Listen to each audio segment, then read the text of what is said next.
Sarah Knafo est candidate à la mairie de Paris. Waouh! Qui s'en fout? Bon, on s'en fout un peu, mais on va quand même en parler un petit peu. Au moins une fois, on va regarder une petite interview face à monsieur Thomas Soto de Sarah Knafo. Donc Sarah Knafo, pour ceux qui la connaissent pas, c'est l'étoile montante de Reconquête. Donc Reconquête, le parti d'Éric Zemmour. Éric Zemmour a un peu moins de buzz qu'avant. Par contre, du coup, là, il y a Sarah Knafo qui est en train de monter à fond. Waouh, on ne parle plus que d'elle, de Sarah Knafo. Et oui, il se trouve que c'est la meuf de Zemmour, donc c'est pas un hasard totalement. C'est pas un hasard totalement que ce soit la meuf de Zemmour, au sens où il y a personne dans Reconquête, il y a rien. C'est Zemmour et sa meuf, quoi. Il y a Zemmour, son parti, où tout le monde s'est plus ou moins barré, qui est mort-vivant. Il reste plus que sa meuf, en fait. Et donc, du coup, la nouvelle personnalité centrale de Reconquête, c'est Sarah Knafo. Voilà. Elle est sur une ligne particulièrement ultra-libérale. Elle est en mode Afuera, l'État-providence, il y a trop d'impôts, il faut s'inspirer de Javier Milei, nanani, nanana, gna. Et donc, elle se présente à la mairie de Paris pour tenter de grimper et de gagner en buzz, quoi. Voilà. Donc, on va regarder son interview face à Thomas Soto, mais avant, je voulais vous montrer ce petit truc en IA dégueulasse qui a été fait par un de ses soutiens. Voilà. Pour une ville heureuse. Regardez Paris, c'est dégueulasse, il y a plein de rats et de clochards. Ah, c'est dégueu. Grâce à Sarah Knafo, on va végétaliser les terrasses comme des gauchistes écolos. C'est pas logique. Donc voilà, une ville heureuse avec Sarah Knafo. Élection municipale de Paris, 15 et 22 mars. Voilà. Donc on voit qu'elle a pris une petite DA avec les lettres un peu comme ça. Tu fais un petit peu Zoran Mamdani sur les bords, hein, le candidat victorieux et socialiste à la mairie de New York. Sauf que t'es d'extrême droite, meuf, arrête de voler les trucs de la gauche, premièrement. Et deuxièmement, ça n'a pas de sens de mettre des polices d'écriture à la Zoran Mamdani pour faire une campagne à Paris, parce que la police d'écriture de Zoran Mamdani était influencée de l'esthétique new-yorkaise des devantures de Bodega. Donc c'est complètement con de juste copier ça. Déjà, t'as rien à voir avec Zoran Mamdani, et ça n'a rien à voir avec Paris en soi, quoi. Vous voyez ce que je veux dire? Donc voilà, une campagne qui commence nulle. Une campagne de merde, quoi. Une campagne bien pourrie. Ah, merci, vous m'avez envoyé le lien de Knafo avec l'enfant. Ouais, je voulais montrer ça, allez, je vous montre ça quand même avant l'interview face à Thomas Soto. Parce qu'elle a publié ce petit clip de campagne aussi, qui est assez amusant, on va pas se mentir, où elle parle avec un enfant, avec Sacha, 10 ans, qui a plein de bonnes idées pour les familles parisiennes. Je vais être la mère des familles heureuses. Donc regardez, c'est assez drôle. Hop. Vraiment, c'est de la mise en scène, c'est fake de fou, quoi. Après, l'enfant est fake, je sais pas. L'enfant répète ce que ses parents de droite disent, quoi. Y a pas de souci. Je vais pas aller insulter un enfant. Mais juste la mise en scène avec l'enfant de dos comme ça, en mode genre, qui répète benoîtement ce que ses parents de droite sympathisants de Sarah Knafo répondent, et en mode genre, vous voyez, la vérité sort de la bouche des enfants.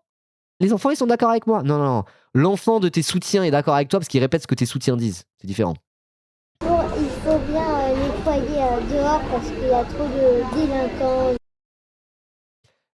Je pensais qu'il nettoyer dehors parce qu'il y a trop d'ordures et les rues sont sales. Hashtag saccage Paris. Ok, faut nettoyer dehors parce qu'il y a trop de délinquants.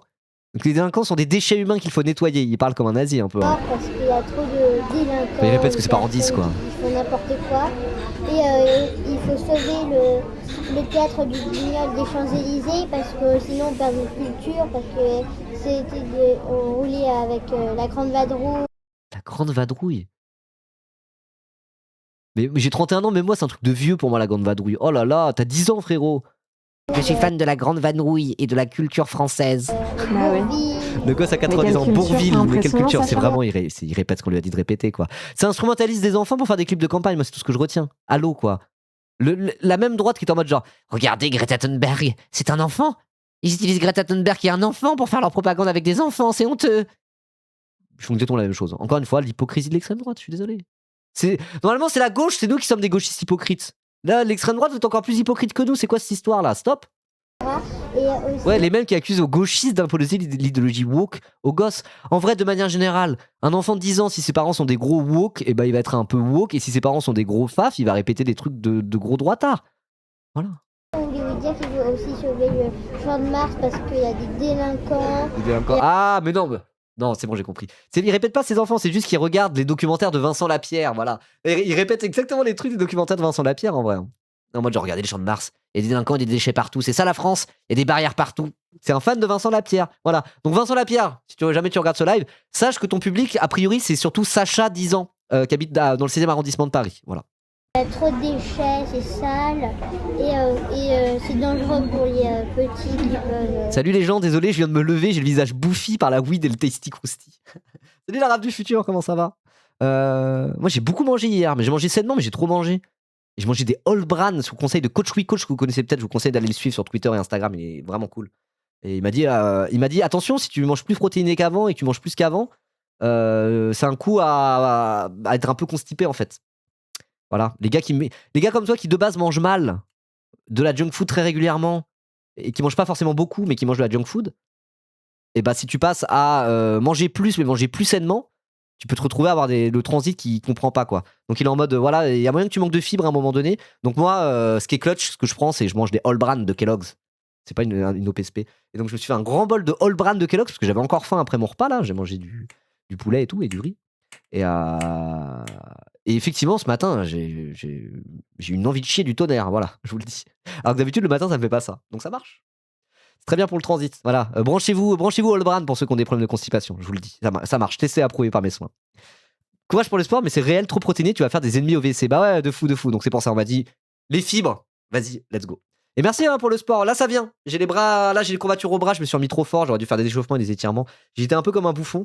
Donc, mais ça va, j'ai quand même tenu le rythme jusque-là, je me suis un peu imposé. Mais là, je vais faire du sport aujourd'hui parce que j'en ai pas pu faire hier, j'ai trop mal au bras. Mais là, je vais faire des trucs en mode plus abdos, renforcement musculaire, lombaire, abdos, tout ça là, des trucs comme ça. Des trucs en poids de corps sans utiliser mes bras. Ça sera bien aussi. Voilà. Allez, on reprend. Donc, Sacha, oui, qu'est-ce qu'il dit, Sacha, 10 ans? Bah, tu as raison. Qui peuvent avoir peur des personnes un peu bizarres. Tu as raison, Sacha. Tu as quel âge? 10 ans. T'as 10 ans et tu sais déjà tout ça? Ah. Et aussi, il faut. Tu sais déjà que les racailles rôdent dans les rues et que les rues sont sales? Waouh, tu sais déjà tout ça? Hashtag saccage Paris à 10 ans? Waouh. Faut mettre plus de manège dans le champ de Mars parce que c'est plutôt pour les enfants. Le champ de Mars, il n'y a que un manège. T'aimes le manège? Ouais. Tu veux que je mette des manèges? Je vais mettre des beaux manèges. Mais alors, Tu vas rien faire du tout, tu vas faire 5% et rentrer chez toi. ça devrait être des manèges magnifiques, belle époque, avec des beaux chevaux. J'ai eu l'idée de dire que c'est pas obligé d'acheter des anciens, Oui. mais d'en reproduire avec du vrai bois, tout ça. Mais c'est cet enfant tranquille. Ah, moi, je sais cet enfant tranquille, en vrai, je trouve ça un peu mignon, mais c'est juste qu'il répète ce que disent ses parents, quoi. Voilà, enfin, ce que je veux dire, j'ai pas d'animosité envers un enfant de 10 ans, évidemment. Mais c'est plus à vous, Reconquête, laissez-les tranquilles, quoi. C'est plus la mise en scène de Sarah Knafo est ridicule, quoi. En mode, genre, regardez, cet enfant de 10 ans, trop mignon, nanani, nanana. Enfin, c'est de la récupération, c'est. De reproduire pour. Oui, c'est la pour Reconquête faire que tu des t'adresses, C'est ok. toi qui dois être maire de Paris, Sacha. Tape 5. Tu vas m'aider? Si demain je suis à la mairie, tu m'aideras? Tu veux être mon premier adjoint?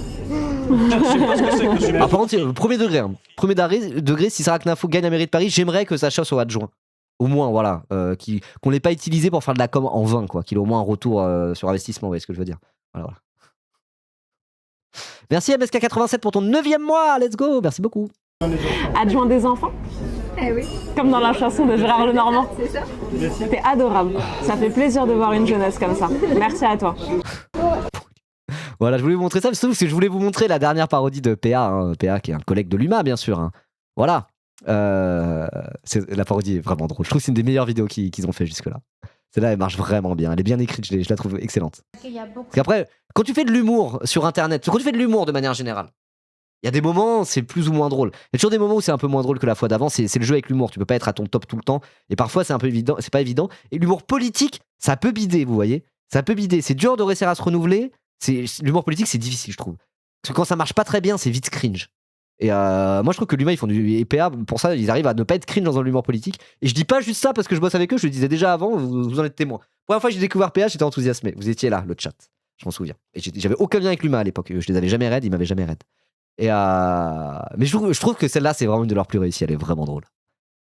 Il y a beaucoup d'immigrés en France. C'est vrai qu'il y en a énormément. Alors comme peut-être on a nettoyé la Seine pour les JO, C'est vrai. peut-être on pourrait mettre tous les Arabes dedans. Mais quelle drôle d'idée, c'est génial. C'est comme Maurice Papon. En 1961, il était préfet de police à Paris. Mais comment tu sais tant de choses? T'as quel âge? J'ai 3 ans et demi. 3 ans et demi, mais t'as un puits de culture. Parce que je vais au Puy du Fou avec papa. Moi aussi j'y vais avec mon petit Eric. J'ai fait un dessin, Madame Knacky. Mais qu'est-ce que c'est beau, tu l'as fait tout seul. C'est mon papa. Il a une moustache. Oui, Oh, mais c'est tellement beau. Ça manque des petits rouges quand même. parce que papa il aime pas le rouge. Et pourtant ça te va extrêmement bien. Ok, je pense que c'est la bonne. Il y a beaucoup d'immigrés en France. Non, vraiment, c'est trop marrant. C'est très très drôle. C'est vraiment drôle. En plus, ce qui est drôle, c'est que je me souviens jamais de son prénom. Je suis désolé, camarade. Je n'arrive pas à retenir ton prénom. J'ai eu trop de prénoms, trop de nouveaux prénoms. Mais lui, je le connais. On a bu des coups l'autre jour. Et du coup, j'étais en mode, c'est qui du coup qui est déguisé en enfant là-dedans? Est-ce que je vais le reconnaître quand on va se retourner? Est-ce que je vais voir qui c'est? Et à la fin, il se retourne et je suis en genre, ah, c'est lui, trop marrant. Voilà. Ça sera camarade, je suis désolé. J'ai retenu quasiment tous les prénoms des gens avec qui je bosse un peu avec l'UMA, mais pas ce prénom-là, je suis désolé. On avait bien discuté en plus à la première fois que j'étais venu à l'UMA. C'est cool. Voilà. C'est drôle, non? C'est drôle, franchement. Et bah ça, du coup, Sarah Knafo, elle a répondu sur Twitter, figurez-vous. Voilà. Même Sarah Knafo admet la supériorité de l'humour de gauche. Ah, bravo, ça c'est drôle. En vrai, c'est vrai. C'est tout à son honneur. C'est tout à son honneur. Après, c'est aussi pour se positionner en mode genre, moi je suis au-dessus de ça, regardez. Nous, on aime la liberté d'expression. Nous, on n'est pas à se plaindre tout le temps. Nous, on aime la vie, on aime l'humour, même quand ça nous attaque. En vrai, je trouve ça plutôt malin de sa part d'avoir fait ça. Voilà.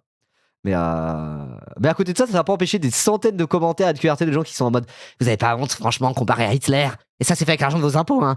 Vous avez des subventions publiques pour faire cette merde. Moi, je veux bien les subventions publiques à la presse, à la limite, mais pour faire ça, non, c'est non. C'est non. Bah, vous allez rien faire du tout. Voilà. Allez, tiens, l'équipe audiovisuelle de l'UMA, elle est déter, elle fait du super bon taf. Et les subventions publiques, miam miam. Ah, j'adore ça. Oh, plus de 6 millions d'euros par an. Subventions publiques, j'adore ça. Bref. Elle a cru que c'était un hommage. Non, je pense pas, elle est pas bête à ce point. Non, elle a pas cru que c'était un hommage. Hein. C'était vraiment en mode genre, oh, qu'est-ce que je fais? J'ignore? Je critique? Ou au contraire, je suis en mode, ah, c'est drôle? Bah, il faut accepter l'humour et la critique. Voilà. Moi, je pense qu'elle a bien fait de faire ça. Je pense que c'était le meilleur move de sa part de répondre ça. Voilà.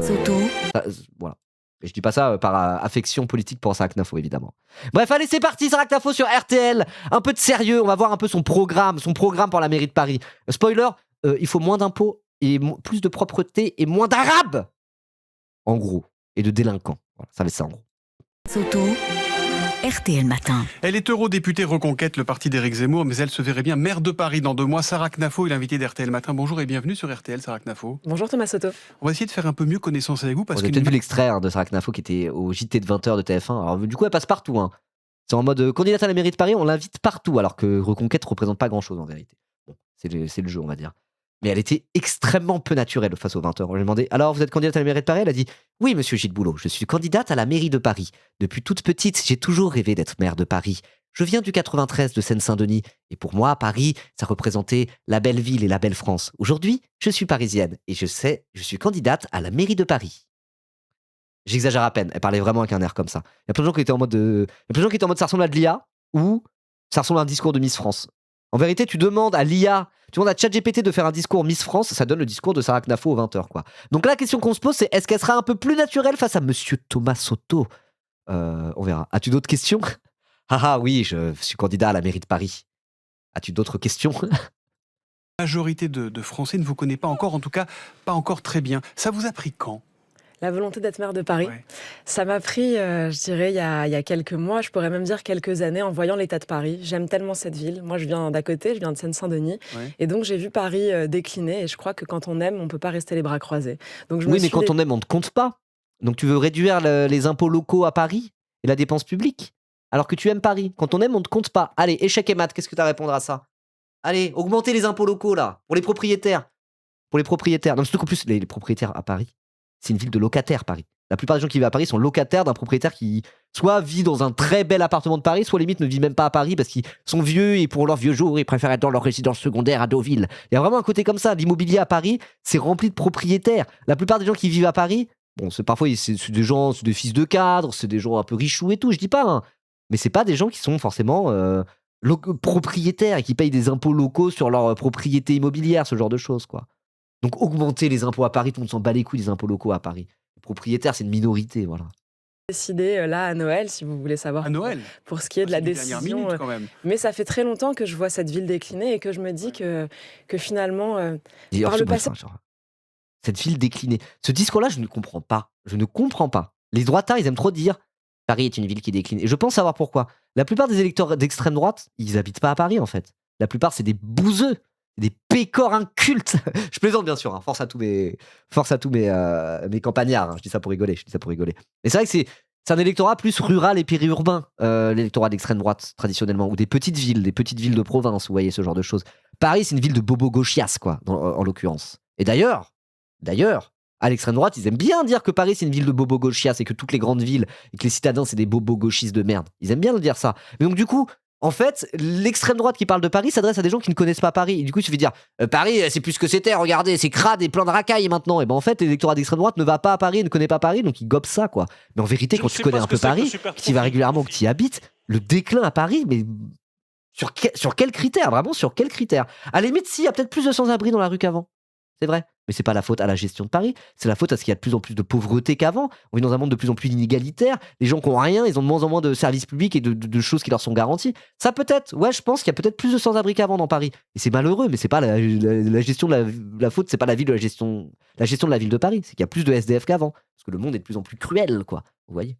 Mais bon, après, le camp de Sarah Knafo, c'est des gens qui aimeraient virer les SDF de Paris pour les foutre, je sais pas, dans le 93 avec les pauvres, quoi. C'est ça qui les dérange en réalité. Mais le truc, Paris est sur le déclin et la ville est de moins en moins bien, je sais pas de quoi ils parlent, je ne comprends pas. Déjà, la ligne 14, elle a été prolongée jusqu'à Saint-Denis. C'est bien ça. Moi, des vraies améliorations de Paris par rapport à il y a 10 ans, 15 ans, moi je vous en donne, il n'y a pas de souci. Hein. République, vous voyez comment c'était République avant? Est-ce que vous voyez comment c'était République avant? Attends, je vais essayer de chercher un République avant-après.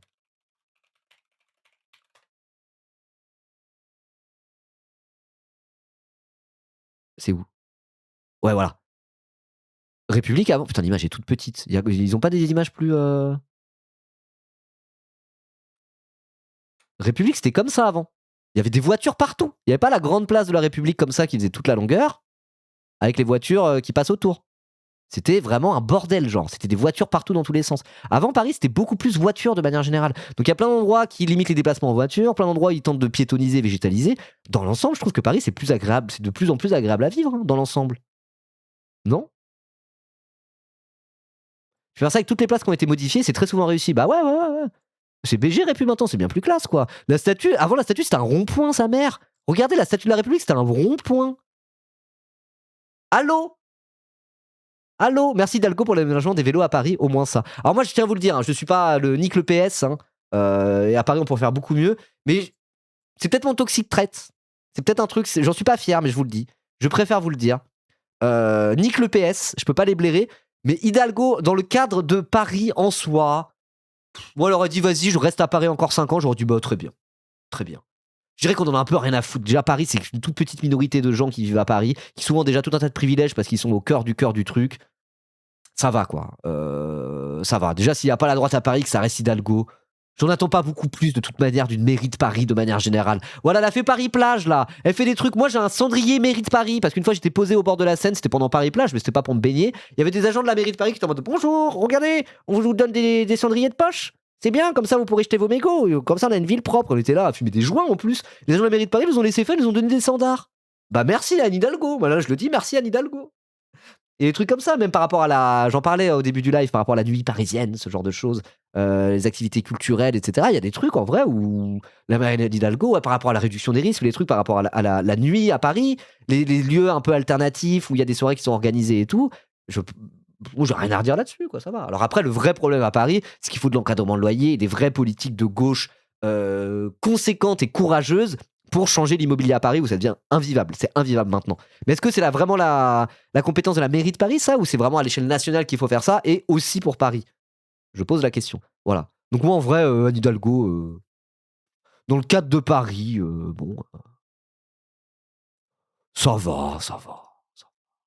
Puis les droitards la détestent tellement que ça me la rend un peu sympathique. Voilà. Mais après, voilà, Anne Hidalgo en tant que candidate à la présidentielle en 2022, ça dégage très très fort évidemment. Bouffe tes 1,5% et tiens, allez, moi et ça me fait bien ricaner. Évidemment, je suis comme vous. Je voulais te remercier pour ton 23e mois d'abonnement, Amourouza. Mais t'es vraiment là depuis le début. 23 mois, t'es là depuis le tout début quasiment en fait. J'avais pas capté que t'étais là depuis si longtemps. Merci beaucoup, merci. Amourouza qui a été voir le spectacle de Clément Viktorovitch. Il y a pas longtemps là, cette semaine. Apparemment c'était bien. Voilà. Je pensais que Paris pouvait nous protéger de tout, que Paris était tellement grand, que Paris était tellement puissante qu'elle nous protégeait de tout, et puis j'ai fini par comprendre Rien à foutre de Paris? Bah moi je suis un peu d'accord, en vrai rien à foutre de Paris ça.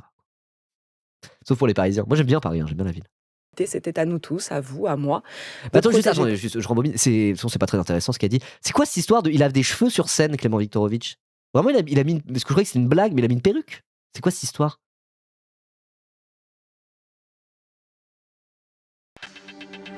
Alerte info exclusive selon les informations de Amorouza et Ambroise sur le chat. Il semblerait que Clément Viktorovitch, influenceur et très gros streamer politique, le plus gros streamer politique de France, porterait une perruque sur scène. Alors on assume plus à Canvas. Non, je plaisante. Clémovitch qu'on salue évidemment, mais je savais pas. Non, mais c'est pour la blague. Fallait pas le dire. Ah, j'ai spoilé son spectacle.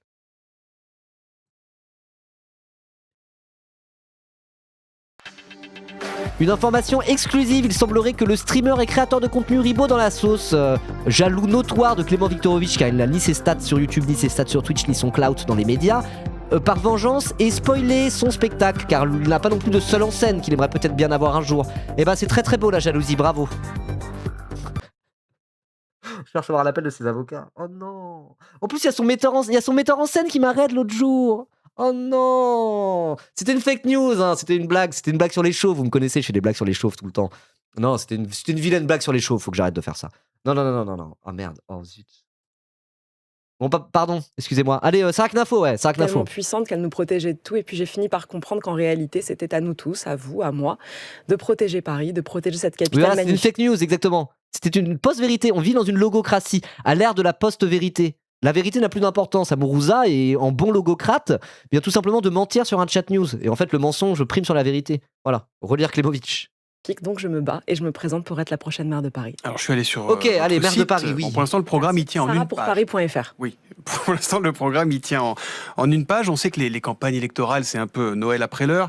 Et c'est pareil pour tous les candidats de tous les partis. Hein, d'ailleurs, on a l'habitude. Exemple, vous proposez de réduire de moitié la taxe d'habitation et de faire plus de 10 milliards d'économies. Alors c'est pas la taxe d'habitation, c'est 10 milliards d'économies juste sur les impôts locaux à Paris. Ça me paraît un peu beaucoup. Hein. Bon, après, elle, c'est une fan de Javier Milei, quoi, mais ok, d'accord. la taxe foncière, pardon, monsieur. taxe foncière, ouais, pardon. Donc je propose de faire 10 milliards d'économies Comment sur 10 ans. Comment? Ah, sur Premièrement, 10 ans, d'accord. divisant les Je me effectifs disais. de la ville de Paris par deux. Monsieur Langlais doit savoir aussi bien que moi qu'il y a 55 000 fonctionnaires à la ville de Paris. Ouais. C'est-à-dire plus de 2 fois plus que tout le personnel de toutes les préfectures de France. C'est indéfendable. Il faut diviser Si, par moi je le défends, c'est bien. C'est bien. Non, mais il faut savoir ce qu'on veut dans la vie au bout d'un moment. Paris, c'est quand même l'étendard de la France à l'international, quoi. On veut Paris on veut que Paris soit bien géré. Alors oui, de toute façon, les gens qui habitent à Paris, c'est les gens qui ont de la thune. Ils payent peut-être beaucoup d'impôts locaux. C'est pour leur ville. C'est pour le bien de leur ville, en fait. C'est pour que la ville lumière rayonne sur la terre entière et représente le flambeau de la France. Et c'est en mode genre, eh oui, non, mais ça coûte trop cher, en fait. Il y a trop d'argent à Paris. La ville, non, en fait, il faut faire des économies. Même sur ce qui représente pour eux, les nationalistes, la grandeur de la France, ils s'en battent les couilles. Même là-dessus, il faut faire des économies. Mais genre, wesh, ils s'en battent les couilles. Hein. deux les effectifs C'est de la moins de mairie. Elle veut économiser Fonctionnaires. 10% du budget annuel. Ouais, c'est pas rien. Non, mais même, elle a dit réduire les fonctionnaires par 2. J'aime pas les fonctionnaires. Pour les remplacer par quoi? C'est des gens qui se branlent dans des bureaux toute la journée. Bon, il y en a peut-être 2-3, je dis pas. Mais pour les remplacer par quoi? C'est des gens quand même qui servent, qui sont utiles à un moment donné, non?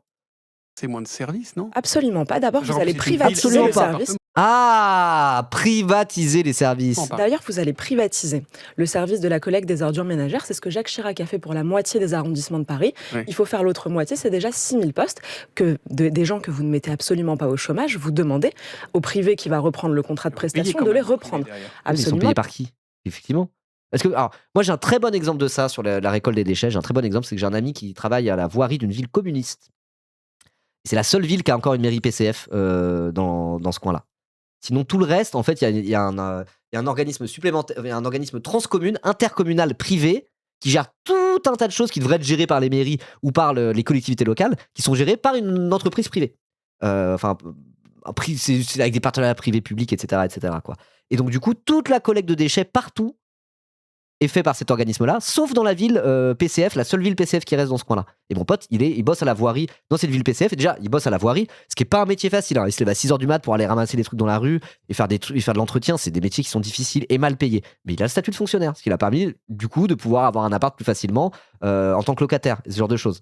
Donc déjà, pour les gens qui bossent, ça change quand même la donne de fou. Et tous ceux qui bossent à la voirie de cette ville, ils veulent justement ne pas être récupérés par l'organisme intercommune et rester juste fonctionnaires de la mairie, parce que ça change les conditions de travail, ils travaillent dans des meilleures conditions, et ça permet de travailler dans des meilleures conditions, ça permet d'avoir des meilleurs résultats à la fin, quoi. Donc je veux dire, privatiser la voirie de manière générale, la collecte de déchets et ce genre de choses, à part réduire les coûts et rendre les conditions de travail moins bonnes pour les salariés, ça n'a pas d'effet bénéfique en soi. Voilà, c'est juste que par essence, pour Saraknafo, privé c'est mieux que public parce que on paye trop d'impôts. Voilà, mais de toute façon, ce que tu payes pas en impôts directement, si ça passe par le privé, tu le payes d'une autre manière en passant par le privé, ça change rien. À partir du moment où il faut des gens pour entretenir la ville à Paris, que ça soit en privé ou en public, on s'en bat les couilles. Voilà. La Chambre régionale des comptes nous Non, on dit s'en que bat pas les couilles. En public, c'est mieux parce que les gens ont des meilleures conditions de travail et ça mutualise les choses mieux. Il n'y a pas de logique de bénéfice derrière, donc en plus, c'est moins cher. Le privé, c'est plus cher parce qu'on est censé dégager un bénéfice qu'on ne dégage pas quand c'est public, premièrement. Et deuxièmement, bon non, c'est pour ça que c'est plus cher. Mais deuxièmement, en plus, pour dégager ce bénéfice, ils rendent les conditions de travail des travailleurs moins bonnes, quoi. Donc pour moi, il n'y a que des désavantages. Après, je dis ça, bon. Moi j'aime bien quand on socialise des parties de l'économie, quand on rend des choses publiques plutôt que privées, quand il n'y a pas de logique de bénéfice, qu'on sort des logiques de marché, des pans de l'économie. Moi c'est un truc de manière générale, je suis plutôt pour, moi perso, et je trouve que c'est bien de faire ça. 30% moins cher quand c'est fait par le privé que lorsque c'est fait par le public. Ah bon? Source? C'est qu'on paye les gens 30% moins ou peut-être aussi, je sais pas. Hein. Ensuite, vous avez des départs naturels de la mairie. Vous avez environ 5000 Parce que ça, personnes. typiquement, pour les soins, ça se vérifie pas du tout. Tu regardes la dépense, prends la dépense en santé rapportée à la qualité des soins et au nombre d'habitants aux États-Unis, on les éclate en France avec la sécurité sociale. Les soins sont de meilleure qualité et moins chers proportionnellement, largement, par rapport aux États-Unis. Donc quand on dit ça en mode non, mais en fait, c'est 30% moins cher le privé, c'est le genre de truc, personne ne fact-check. Parce qu'en fait, à droite, et quand je dis à droite, c'est pas que l'extrême droite, dans la droite libérale, historiquement, ils partent d'un postulat de base qui est faux, mais pour eux, c'est sûr et certain, c'est privé, c'est mieux que public. Un salarié du privé travaille mieux qu'un connard de fonctionnaire. Ça coûte moins cher avec le privé qu'avec le public. C'est plus efficace avec le privé qu'avec le public. Ils partent de ce principe-là systématiquement. Vraiment. Et ça, c'est pas que l'extrême droite pour le coup. Donc quand elle dit un truc comme ça va même pas la fact-checker. Ça ne va même pas la fact-checker. Qui quittent leur poste. Ces gens-là, pour la moitié, vous ne les remplacez pas. Ça, c'est du Sarkozy de 2007, ça. Non remplacement d'un je fonctionnaire sur deux. Je vais un peu plus loin que du Sarkozy 2007. Mais si, vous êtes les mêmes. Sarkozy, Zemmour, Bardella, Le Pen, tout ça, vous êtes le même camp. Vous êtes les droitards. Assumez, extrême droite, droitard. Vous êtes pareil. Vous aimez pas la vie. Vous voulez que les gens, ils travaillent pour moins. Vous voulez économiser de l'argent et que les riches fassent plus de bénéfices. Et tout privatiser. Et vous êtes raciste et anti-immigration. Et autoritaire et réactionnaire. Vous êtes tous les mêmes. Assumez-le. Je dis que la mairie aura des priorités, donc typiquement les professionnels de la petite enfance, la police municipale et la propreté. Et sur les autres postes, je considère que 55 000, c'est beaucoup trop. Je pense que nos concitoyens qui nous écoutent se disent que c'est quand même aberrant que la ville de Paris ait autant de fonctionnaires, plus que chez Airbus, plus qu'à la Commission européenne, c'est colossal. Vous disiez des... Il y a combien de millions de personnes qui vivent à Paris? Oh là là. Promesse un peu Père Noël. Moi, je suis pas du tout le Père Noël. Tout ce que j'ai fait, je l'ai chiffré. J'ai été magistrate à la Cour des comptes. C'est mon métier de voir où retirer les gabegies, de voir tout ce qu'on dépense trop et mal en prenant l'argent des gens. Et je considère que quand le service ne suit pas, ça s'appelle du vol. Quand Madame Hidalgo augmente la taxe foncière de 60%, alors que le service municipal n'a pas été... Mais la taxe foncière, il faut l'augmenter de 2000% à Paris. Allô, les propriétaires parisiens. C'est les pires parasites de l'univers. Il y a des gens qui possèdent des immeubles entiers à Paris, des espèces de vieilles mamies croulantes de 95 ans, pétées d'oseille, assis sur des millions et des millions et des millions d'euros, qui refusent de louer des appartements par principe. Il y a la mairie de Paris, justement, qui va les voir en mode genre, on peut vous faire des exonérations d'impôts pour vous inciter à louer, là, il faut louer, parce que juste, il y a un manque de logement à Paris, il faut louer maintenant, madame. Et elles sont en mode genre, non, je vais pas louer, que ce soit des jeunes, et encore pire, des arabes, je vais pas louer. T'es morte dans 5 ans, de quoi tu parles? Vraiment, je dis ça, c'est pas pour faire de la gérontophobie de base. Tu prends l'immobilier à Paris, les gens qui possèdent l'immobilier à Paris, c'est des vieux, voire très vieux, multimillionnaires pétés de thunes maxi-propriétaires qui s'en battent les couilles, qui sont en mode genre « Oh, faut que je gagne plus d'argent, de toute façon j'ai assez d'argent, j'arrête de louer, mais je vais pas revendre mes immeubles quand même !» C'est que ça à Paris, c'est l'enfer l'immobilier à Paris. Les propriétaires d'immobilier, les maxi-propriétaires déjà, c'est l'enfer, mais alors à Paris, c'est ça, mais puissance 1000 quoi. Donc augmentons encore plus la taxe foncière, faut les saigner ces bâtards, voilà, je le dis, ces bâtards de proprios parisiens, faut les saigner. Je considère que c'est du vol. Parce que être locataire à Paris, c'est un enfer, c'est un cauchemar de nos jours. Voilà. Je vais le rendre aux Parisiens. Quand je dis faut les saigner, c'est en mode par la fiscalité. Fiscalité confiscatoire pour les grands propriétaires parisiens. Voilà, je le dis.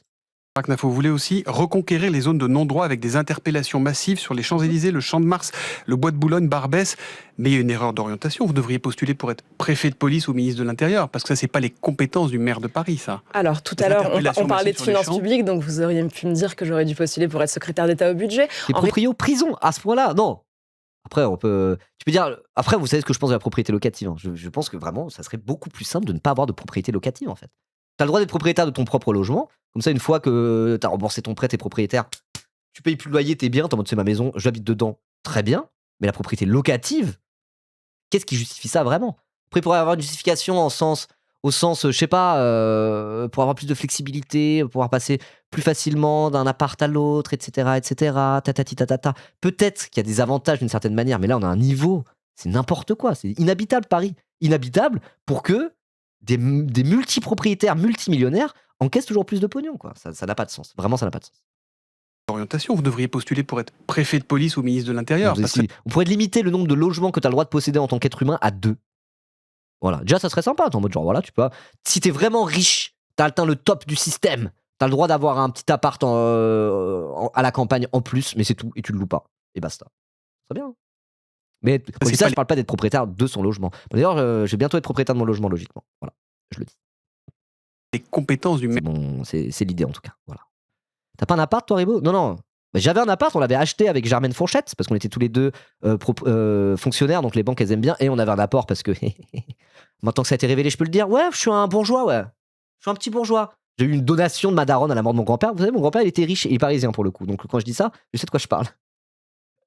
Bref, et donc oui, à un moment donné, j'ai eu une donation au décès de mon grand-père qui a permis d'avoir un apport pour ça. Donc je trouve que c'est au final pour une histoire de zinzin, on n'est pas resté dans l'appart, on a dû le revendre en urgence, on s'est retrouvé à fuir parce qu'on a eu des problèmes vénères, quoi. C'est le moment où j'ai démissionné, où je me suis lancé à temps plein, etc., etc.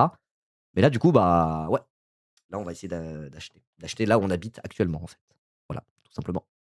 Je vous le dis, le projet, c'est de racheter la maison des parents de Germaine. Voilà, tout simplement. Au prix du marché, hein, mais c'est juste que on se dit, en prenant un prêt, logiquement, on peut le faire, avec le prêt et tout. Donc on se dit, bah, let's go, voilà. Ça, après, on est trop bien, quoi. Après, on va avoir un prêt sur la gueule pendant 20 ans, donc ça sera comme payer un loyer. Mais je me dis, si on a l'occasion de le faire, vas-y, autant le faire. C'est malin de le faire. Et du coup, il n'y a pas de logique d'enrichissement via la propriété locative là-dedans, quoi. Voilà. Donc tout mon argent de bourgeois, là, on me critique. Moi, je vais juste m'en servir pour m'émanciper de l'immobilier locatif, ne pas devoir payer d'argent à un propriétaire, et ça me servira que à ça, et très bien. Et j'ai une chance de fou pour ça, mais voilà. Donc je veux dire, quelque part, il y a une cohérence dans ma position, quoi. Voilà. Je me dis pas, je vais servir de ça pour investir et me faire plus de thunes en exploitant des gens. Non. Moi, c'est pour moi-même, hop là, me sortir du circuit de l'immobilier locatif de cet enfer-là, et après, j'ai la chance de pouvoir faire ça, je le fais, et basta, quoi.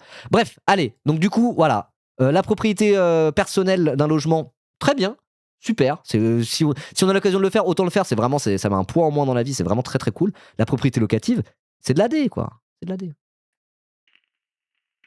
Oui, moi c'est Ribo dans la sauce qui m'a convaincu de faire de la SCI. Mais moi je n'ai pas de LCI, moi, genre c'est pas ça. Oh là là, bon bref. Augmente la taxe. Après, moi je le dis, j'ai un grand-père, il était riche, c'était un bourgeois. J'ai un grand-père qui était un bourgeois. Voilà, effectivement. Du coup, j'ai pas le droit d'être de gauche, quoi. J'ai pas le droit de donner mon avis. Oh là là. Foncière de 60%. Alors que le service municipal n'a pas été amélioré, je considère que c'est du vol. Cet argent, je vais le rendre aux Parisiens. Sarah Knafo, vous voulez aussi reconquérir les zones de non-droit avec des interpellations massives sur les Champs-Élysées, le Champ de Mars, le Bois de Boulogne, Barbès. Mais il y a une erreur d'orientation. Vous devriez postuler pour être préfet de police ou ministre de l'Intérieur, parce que ça, c'est pas les compétences du maire de Paris. Il se fout un peu de sa gueule, hein, Thomas Soto. Il se fout un peu de sa gueule au final. Hein. C'est pas mal, hein. J'ai pas hérité de 500 000 €, mais c'est quoi ces fake news? C'est pas vrai. Oh. Alors, tout à l'heure, on parlait de finances publiques, donc vous auriez pu me dire que j'aurais dû postuler pour être secrétaire d'État au budget. Merci. Ah, t'as racheté du café? La mairie. Énorme, merci beaucoup. Il est succulent? Attendez. Il est vraiment bon. Mais comme ça fait qu'il a le goût de chocolat chaud, le bordel? C'est quoi ce café de zinzin? Ah, c'est des grains à la noisette, c'est pour ça. Mais c'est pas du vrai café, du coup. Mais si la noisette, c'est qu'ils sont aromatisés. Ah oui, c'est du grain spécial, mais c'est super bon du coup. Ok. Regarde ce que j'ai trouvé super marché. Ordre de gros lardons.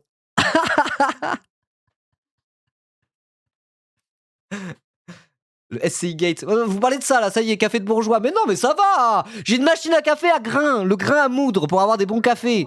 Ça va. Je l'ai eu pour mes 30 ans. C'est mes parents qui me l'ont offert pour mes 30 ans. Mes 30 ans, j'étais en mode genre, ah, j'ai 30 ans. Ah, bah, si vous savez pas quoi m'offrir comme cadeau, vous pouvez peut-être m'offrir une machine à café. C'était au moment où j'emménageais en plus et tout. Et donc, on a une bonne machine à café. Oh là là. Non, mais attaquez-moi sur les vrais trucs de bourgeois pour le coup, effectivement. Mais pas le café. Hein. Un jour, Ivan Massos, tu as dit qu'il fallait avoir un bon notaire pour faire une SCI et ne pas se faire saigner par les impôts. Mais c'est vrai. Mais ça, c'est à partir d'un certain niveau d'argent, absolument tout le monde fait ça. C'est pas ça que je disais. Je disais le but d'un notaire, c'est avant tout de faire ça, c'est l'optimisation fiscale. Mais moi, je vous dis, en termes d'optimisation fiscale, j'ai pas. Il y a un peu que dalle. Hein. Peut-être plus tard. Je sais pas, ça se trouve au décès de ma mère, je serai genre. Mais pas pour l'instant. Je vais le faire. Vous êtes Là, ambitieuse. Alors ça on se vient de confirme. parler d'économie. Ce que peut faire la mairie, je le ferai. Diviser la taxe foncière des propriétaires Mélita, par deux, ma je le machine. ferai. La taxe d'enlèvement sur les ordures ménagères qui Mais est d'accord, répercutée sur le d'accord, locataire, mais je là, le ferai. on parle d'autre chose. Quant à la sécurité, vous savez, comme moi, que vous avez une loi qui arrive au printemps et qui va permettre d'augmenter les prérogatives de la J'ai rien police suivi, du coup. municipale. C'est absolument nécessaire. Je pense que cette loi, d'ailleurs, sera votée à l'unanimité, en tout cas, je l'espère. On mettra tout en œuvre pour que ce que l'État ne fait pas, c'est-à-dire assurer au quotidien et garantir la sécurité des Parisiens, nous, on le garantira. Je veux que les Parisiens obtiennent la sécurité des Jeux Olympiques toute l'année. Et c'est ce que je ferai. En doublant les... La sécurité. Ça va. Moi, je trouve que vous êtes des gros vicos si vous censez dans l'insécurité à Paris. Hein. Après, il y a peut-être un ou deux endroits au cœur de la nuit. Tu regardes un peu à droite à gauche quand tu te balades, où il y a des mecs un peu chelous des mecs un peu chelous, quoi. Après, ça va, quoi. Genre, ça parle de Barbès comme si c'était vraiment un coupe-gorge. Un coupe-gorge. Moi, j'habitais à Porte de Clignancourt pendant 3 ans. C'est pas très loin de Barbès. Il y a tout le boulevard Ornano, puis le boulevard Barbès à remonter pour aller jusqu'à Barbès. Et j'avais une pote, c'était une petite bobo blanche, quoi. Elle habitait à Barbès. Et en fait, vous savez quoi? Même à Barbès, t'as la moitié des gens, c'est des petits bobos blancs comme moi, quoi. Ils sont vraiment en mode genre, c'est rempli de pauvres et de racailles immigrés sauvages. Et en fait, Barbès, bah, c'est des milieux qui sont. Il y a beaucoup de mixité sociale. Mais je veux dire. Justement, pourquoi je dis ça? Parce que les droitards, ils sont en mode genre, ouais, les gauchistes blancs, là, vous voulez plus d'immigration, mais vous vivez dans vos beaux quartiers, loin de ceux qui subissent l'immigration, comme à Barbès. Ils aiment trop dire ça. Sauf que Barbès, c'est rempli de petits bobos gauchistes blancs, en fait. Ils subissent pas l'immigration, effectivement. Ils sont dans des endroits très, on va dire, avec beaucoup de mixité sociale et raciale, beaucoup de gens issus de l'immigration. Un quartier comme Château-Rouge, c'est un quartier très, très afro, vous voyez. Mais en fait, il y a plein de petits bobos gauchistes qui vivent justement juste à côté de ces quartiers. Et c'est un truc justement de bobos gauchistes de vivre dans des quartiers un peu comme ça, quoi. Et donc en vrai, Barbès, c'est tranquille, quoi. Les gens qui voient Barbès comme un coupe-gorge parce qu'il y a pas mal d'étrangers, entre guillemets, c'est pas des étrangers, mais des gens... parce qu'il y a des Noirs et des Arabes, quoi. Les gens qui voient Barbès comme un coupe-gorge parce qu'il y a des Noirs et des Arabes. Et qui... Genre, un random bobo gauchiste blanc, il vit là, il est en mode, bah non, c'est tranquille, quoi. Vous voyez ce que je veux dire? Je me suis un peu mal exprimé, mais vous voyez ce que je veux dire, quoi. Ouais, Château-Rouge, c'est tranquille de fou. Eux, ils sont vraiment en mode, ce sont des zones de non-droit. Hein? Eh ben, les gauchistes, là, hein, allez vous balader dans ces zones de non-droit. Vous aussi, vous deviendrez de droite. Bah non, en fait, les seuls qui osent pas se balader là-bas, c'est les gros racelards comme vous, c'est pas des zones de non-droit, quoi. Voilà. En gros, Ribot est raciste, voilà ce que j'ai compris. Mais non, justement, j'étais en train de dire, les droitards, ils sont racistes, ils pensent que Barbès, c'est une zone de non-droit.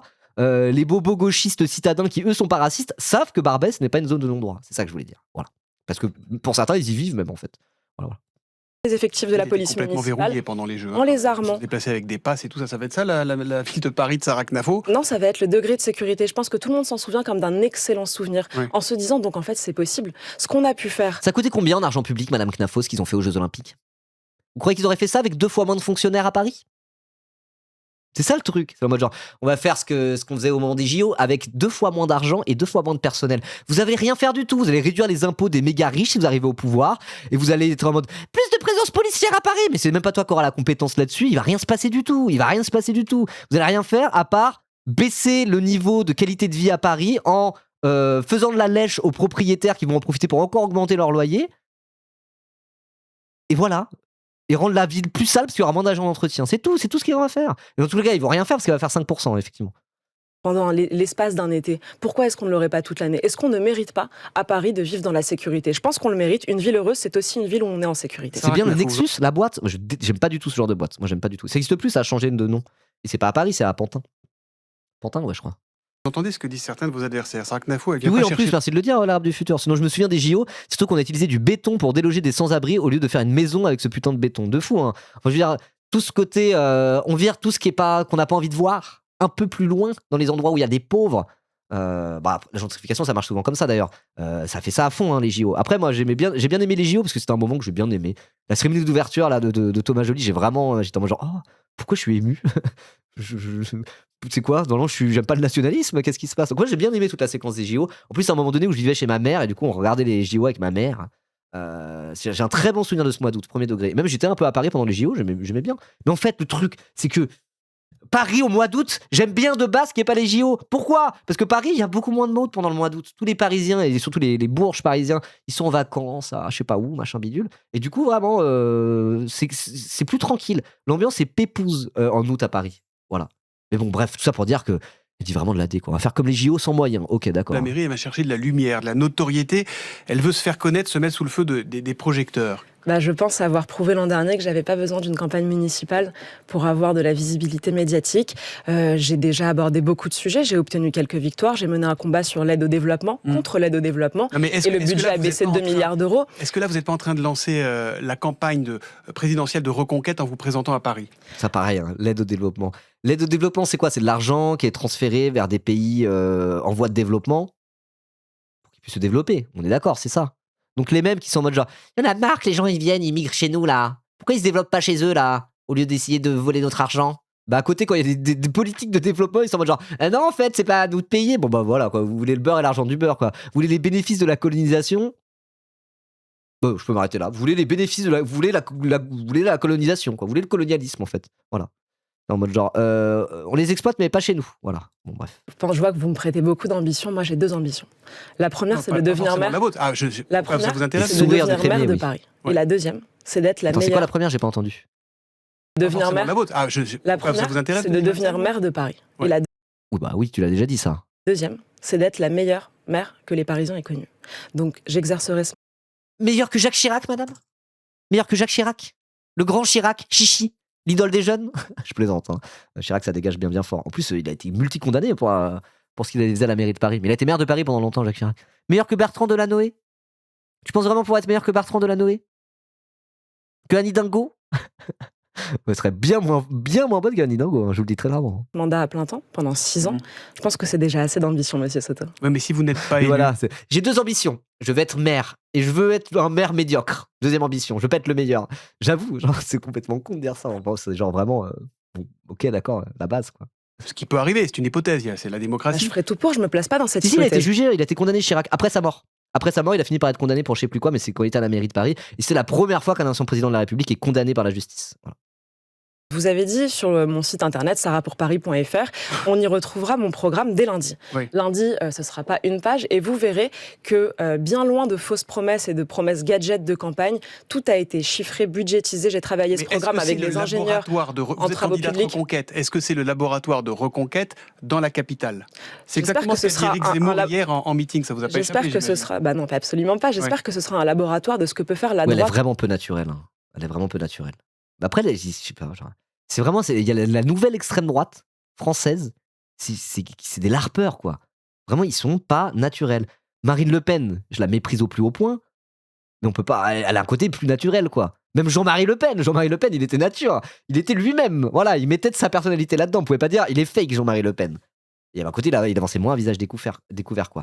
Mais toute cette espèce d'extrême droite, type reconquête et tout, qui sont vraiment très dans l'ultralibéralisme et tout, eux, c'est vraiment en mode, on est propre sur nous et on est fake de fou pour faire semblant on est sérieux, quoi. C'est vraiment ça à fond, quoi. Ça rejoint exactement ce que je disais tout à l'heure avec Frontières. Ils mettent des cravates, ils font genre, on est un beau média officiel, assumez le fait d'être des influenceurs d'extrême droite et assumez d'être des êtres humains 5 minutes, quoi. Vous êtes pathétiques. Nous, on le fait. Moi, je le fais en tout cas. Quand la droite arrive à la mairie. Ça fait 25 ans qu'on a la gauche aujourd'hui à la mairie de Paris. On a vu ce laboratoire, on a vu ce que ça donnait. Ouais. Les impôts. Non, c'est bien, ça va. Hein. Franchement, ça va. Hein.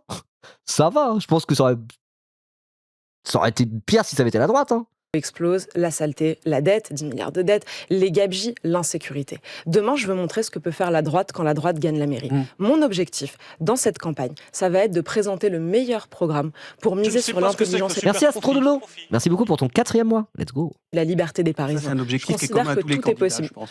Alors, c'est pas ce que j'ai beaucoup vu chez les autres candidats. C'est pas ce que j'ai beaucoup vu chez les autres candidats. Avant de me présenter, j'ai regardé tous les programmes, j'ai essayé de voir leurs mesures et je me disais, si jamais je trouve ailleurs un programme qui me satisfait, je n'aurais pas de raison de me présenter. Vous dites faire gagner la droite. Rachida Dati, elle vous redoute un peu. C'est quoi la différence entre son programme et celui de Dati? C'est une différence de degré plus que de nature, je pense. Je pense que son programme, ça va être en mode genre, on va tout baisser, toute la dépense publique. Son programme, ça va être très simple pour pouvoir le résumer en une phrase, ça sera Afuera! Afuera les impôts! Voilà, elle veut faire du Javier Milei, elle veut essayer de privatiser le plus de trucs possible, baisser le plus possible les impôts locaux, baisser le plus possible la dépense publique, et c'est tout. En gros, voilà. Et après, elle dit, mais je fais ça pour la propreté et la délinquance. Oui, ok, d'accord, mais ça va être ça son programme, hein, c'est tout. Dati est plus parisienne compatible. De toute façon, là, il y a deux listes fortes à Paris. C'est la liste d'union de la gauche autour du PS, machin bidule, et la liste de Dati. Hein. Les autres, c'est des listes qui peut-être arriveront à se qualifier ou pas, et apporteront la force à l'une des deux autres listes, a priori. Hein. A priori, ça va être ça. Non, j'ai pas d'imitation de Knafo, pas du tout. Donc, a priori, ça va être ça. Hein. D'ailleurs, je pense que le plan de LFI, je pense que le plan de LFI, c'est pas de gagner. Ils savent que ça va être compliqué parce qu'il y a des problématiques locales et voilà, il y a des problématiques locales et Paris en particulier, c'est un peu à part de tout le reste. L'élection municipale parisienne, c'est un peu un univers à part de tout ce qui se passe à l'échelle du national. D'où cette union qui casse les couilles, quoi. Vous voyez ce que je veux dire. Merci Pitchet Twix pour les 5 subs offerts, let's go. Merci beaucoup. N'hésitez pas s'il y en a d'autres. Donc je pense que le but de LFI et de la candidature Chikirou, c'est de faire le score maximum, si possible dépasser les 10% pour être maintenu au second tour. Et si Chikirou elle se qualifie, je pense qu'elle va quand même finir par se retirer et dire bon bah je me retire pour que la gauche, pour que la droite passe pas. Mais en échange, bah je pèse dans la balance et en échange on chope des places au conseil municipal, etc., etc. Moi je pense que le but c'est de peser un maximum pour l'élection. Et après il y aura un côté si Chikirou elle se maintient et que il y a deux listes de gauche contre une ligne de droite au second tour à Paris et que Rachida Dati gagne la mairie dans ces conditions. Pour LFI, ça va être désastreux après. Ça va être le discours, ça va être vous avez fait perdre Paris à la droite. Ça va être ça. Et ça serait un peu dur de s'en défendre, entre guillemets. Donc moi, je pense que c'est ça le plan. Faire plus de 10% et après se retirer, mais du coup, avoir établi un rapport de force par rapport à la gauche PS. Bon, après, il y a tout le monde sauf LFI hein, dans l'autre liste. Hein. Encore une fois, parce que c'est les problématiques locales parisiennes. C'est un truc où le PS, le PCF, les écolos, ils sont déjà habitués à travailler à Paris ensemble pour plein de raisons historiques, quoi. Donc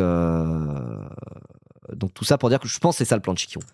C'est de faire le score le plus possible et puis après elle va être un peu obligée de se retirer, sans ça va trop la foutre mal. Et mais du coup, en se basant sur le score le plus gros possible, peser le plus possible après pour la suite. Quoi. Je pense que c'est ça. Je sais pas du tout. Est-ce que c'est que des meufs? C'est beaucoup de meufs. Hein. C'est beaucoup de meufs à la mairie de Paris cette année. Non, il y a Emmanuel Grégoire du coup pour le PS, qui est la tête de liste. Donc du coup c'est PS, écolo, PCF, l'après, il y a tout le monde, il y a quasiment tout le monde, sauf LFI. Et donc c'est Emmanuel Grégoire, sinon c'est Sarah Knafo à Reconquête, Rachida Dati pour LR, Sophia Chikirou pour LFI. Et non, pour les macronistes, c'est un mec, je me souviens jamais de son nom. Je me souviens plus comment il s'appelle. Il s'appelle Bouznanel, un truc du genre là. Je me souviens plus. Et le mec du FN, non, le FN, ils n'existent pas. Hein. À Paris, ils n'existent pas. Hein. Le FN, Sarah Knafo peut faire mieux que le FN, je pense. Hein. Pour une simple et bonne raison, c'est que c'est les gens qui sont à Paris et de droite, c'est la droite bourgeoise. Bournazel, c'est ça, merci, c'est Bournazel.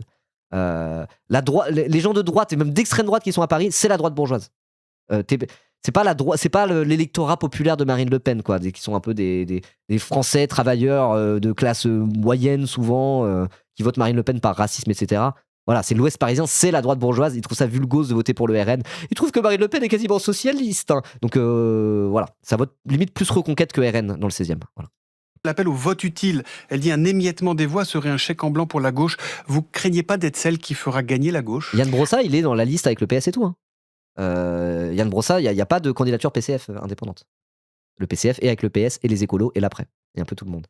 Mais voilà. Mais après, vous voyez, Daniel Simonet de l'après, par exemple. En vrai, moi, je trouve pas ça illogique qu'elle soit dans cette liste-là. Alors, parce que, encore une fois, d'un point de vue national, c'est pas du tout les mêmes dynamiques. Mais genre, elle est à Paris depuis hyper longtemps. Daniel Simonet, c'est une militante parisienne, historique, a bossé aussi avec des gens locaux, etc. Enfin, avec des élus locaux, des gens du PCF, des gens du PS, etc., etc. Ouais, elle est dans le 20e, mais c'est vraiment quelqu'un de super investi. Donc pour moi, la situation parisienne précise fait que c'est moins déconnant pour moi d'avoir une liste avec le PS qu'à l'échelle nationale, ça n'aurait aucun sens. Pour une présidentielle ou même là pour les législatives, vu ce qui se passe à l'Assemblée nationale, ça n'a plus aucun sens et de s'allier avec le PS, ça serait la trahison ultime. Mais sur Paris précisément, je veux dire, c'est pas tout à fait la même chose. Si je veux être tout à fait honnête, moi je trouve que c'est moins une forme de trahison. Il y a une logique derrière où je me dis, ok, genre, je comprends pourquoi. Mais voilà. Elle avait complètement contre cette réalité dès le premier tour. Ouais, mais là, c'est un truc de stratégie. C'est peut-être, on peut le faire soit au premier tour, soit s'allier plus au second tour. Mais je pense même que LFI va finir par faire ça. Hein. Chikirou, si elle est qualifiée au second tour, je suis quasiment sûr qu'elle va se retirer pour pas que la liste de gauche perde face à Rachida Dati. Et ils auraient tout intérêt de le faire. Ne serait-ce que pour préparer la suite et dire, bah voilà, nous, on n'est pas des débiles, quoi. On est parti de notre côté, mais on n'est pas, on veut pas faire gagner la droite. Ça permettrait même d'avoir un discours comme ça. De dire, on n'est pas là pour faire gagner la droite, on va se retirer, on est responsable. Ça permettrait aussi peut-être une normalisation et presque une dédiabolisation de LFI aussi par rapport à ça. Quoi. Voilà. Je suis parisienne, je voterai jamais PS quitte à laisser passer les droits tardés. Ah ouais, mais imaginons. Sophia Chikirou arrive au second tour, triangulaire, tatati tatata. Elle se retire et appelle à voter pour la liste de gauche pour ne pas laisser la mairie à Dati. Et toi, t'as voté LFI au premier tour. Tu déciderais de ne pas voter malgré tout? Je sais pas, hein. Je sais pas, hein. Absolument Encore pas. une fois, c'est Paris, genre. C'est Paris, on s'en bat les couilles. C'est juste la mairie de Paris, vous voyez. Mais je ne ferai gagner Après, je la comprends. Non, gauche. mais ok, Ça veut ok, dire je comprends, Mon je objectif, c'est plutôt de faire gagner la droite. Donc, je suis là pour multiplier les voix de la droite, pour mobiliser des On électeurs. multiplie au dans premier tout tour et Paris. on s'associe au deuxième tour avec Rachida Dati. On s'associe au deuxième tour avec tous les candidats qui Vous le veulent souhaitez s'associer sur un projet. Moi, je souhaite qu'au second tour, si je suis en tête, je tendrai la main à tous les candidats de droite. Et quand je dis tous les Là, vous lui candidats de parlez droite, déjà ou pas Rachida c'est-à-dire Dati Vous l'avez appelé comprends. depuis C'est quoi cette histoire? Attention, on est dans Closer, Presse People, Presse People. Une information de Fabi Coq sur le chat. Attention, c'est la Presse People. Est-ce que du coup, la Bardella a une nouvelle meuf qui s'appelle Maria Carolina de Bourbon des deux Siciles? C'est vrai? Genre le mec il veut se marier avec une princesse, il est dans ce LARPing là? Ok. Ok. absolument pas. Moi, tout ce que je dis, je le dis publiquement. Elle Ouais. peut l'entendre et tous peuvent l'entendre. Je vais même vous dire, ça ne concerne pas que Rachida Dati. Demain, si je suis en tête au premier tour, je tendrai la main à Monsieur Mariani, à Monsieur Bournazel, La reine. à tous ceux Horizon. qui disent Horizon, à tous ceux qui disent qu'ils veulent, par exemple, garantir la sécurité des Parisiens. Je leur dirai, si vous êtes sincères dans votre démarche, pourquoi ne voterions-nous pas ensemble? Si vous êtes Ah, c'est les sincères, créateurs de l'action française, la famille Bourbon-Parme. Ah ouais. En tout cas, j'arrive pas à suivre Sarah Knafo, c'est trop inintéressant ce qui est dit. Mais c'est l'occasion de parler des municipales, c'est pas inintéressant. vous dites vous aussi que vous voulez cesser cette gabegie et remettre de l'ordre dans les comptes publics. Pourquoi ne voteriez-vous pas avec moi? Donc, je tendrai la main à tous. Vous faites l'union Je des considère droites que avant la l'objectif- présidentielle de 2027. Vous Vous testez pensez encore beaucoup là. à la présidentielle. Vous êtes, Vous y pensez vous pas. êtes Regardez-moi futuriste. dans les yeux. Vous y pensez Je pas vous à la regarde dans les présidentielle yeux. On a 2 mois. C'est-à-dire Ouais. que là, on a un peu plus de 60 jours pour convaincre les Parisiens. Ouais. Est-ce que vous trouvez que reconquérir la capitale, c'est pas un objectif assez important pour qu'on se focalise dessus? Quand vous êtes à table à la maison avec Éric Zemmour, vous parlez de 2027 ou c'est le sujet tabou? Alors en ce moment, on parle beaucoup de Paris, on parle beaucoup des municipales. Éric Zemmour va aller soutenir les candidats de Reconquête partout, dans tout le pays. Ils doivent Donc pas en vous avoir l'avez besoin. dit, Où est-ce qu'il les trouve les candidats? Il n'y a plus personne à Reconquête. 2024, les législatives de 2024, ça a quasiment tué Reconquête. Reconquête, ils avaient vraiment une liste aux européennes, ils ont fait un score qui est pas trop dégueulasse. Là, du coup, ils ont des eurodéputés Reconquête. Encore maintenant, dont Marion Maréchal Le Pen, qui est la tête de liste des eurodéputés Reconquête. Sauf qu'elle a quitté Reconquête juste derrière au moment de la dissolution. Elle est en mode genre, non, au final, Zemmour, ça dégage, au final, je vais retourner avec ma famille. Il y a cet aspect-là. Donc Reconquête, ils sont morts-vivants. Hein. Aux législatives, ils n'ont pas existé. Ils n'ont pas existé aux législatives. Ils avaient des candidats, ils ont fait 3 voix dans certaines circonscriptions. Je n'exagère pas. Dans la circonscription où j'ai voté, le candidat Reconquête a fait moins de 10 voix. Genre c'est... Donc où est-ce qu'ils vont les trouver, leurs candidats? Ils sont dead. Ils sont dead. D'ailleurs, on ne parle de aucun autre candidat Reconquête, à part Sarah Knafo. Ah si, il y a Jean Messia.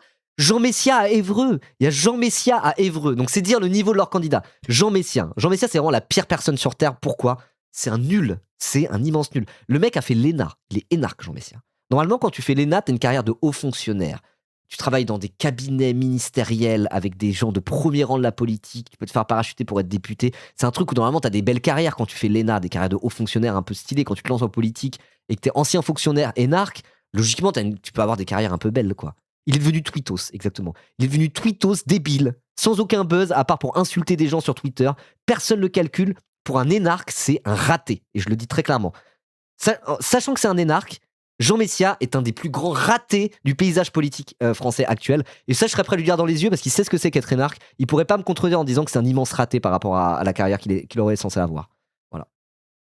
Il était à Saint-Mandé hier, il sera à Bordeaux bientôt, à Nice encore. Donc il va aller partout pour soutenir Knafo a fait l'ENA. Bah pour l'instant, elle a moins une carrière de raté. Elle est plus jeune que Jean Messia. Hein. Elle a mon âge, hein, Sarah Knafo. Elle a 1 an de plus que moi. Elle est en 80... Ou de moins que moi. Non, si, elle est 93 ou 92. Elle a mon âge, hein, elle a genre 32 ans. Voilà. Et du coup, elle sort avec Zemmour, qui a l'âge de mon père. Il est plus vieux que mon père. Mon père, il est de 60, Zemmour, il est de 58. Il est né en août 58, Zemmour. Ne me demandez pas pourquoi je connais son mois de naissance, mais je le sais. Septembre 95 pour Bardella. J'ai une mémoire des chiffres et une mémoire des dates. Elle est de 93, voilà. Elle a 1 an de plus que moi, Sarah Knafo. Elle sort avec quelqu'un qui a 2 ans de plus que mon propre père. Sachant que mon père, il a 3 enfants, je suis son dernier.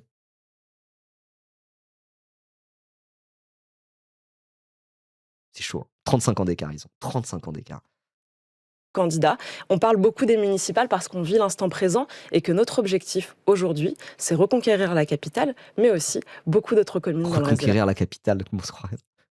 On se croit en temps de guerre, vraiment, reconquérir la capitale.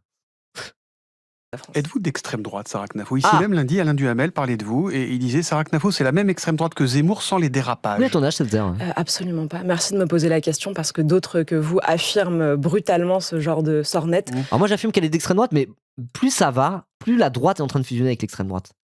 Je sais pas. Pour moi, on vit dans un entre-deux. Tant que la Macronie existe encore, dire droite et extrême droite, pour moi, c'est quasiment la même chose. Parce que dans le bloc macroniste, qu'on appelle macroniste généralement, c'est des droitards, c'est la droite.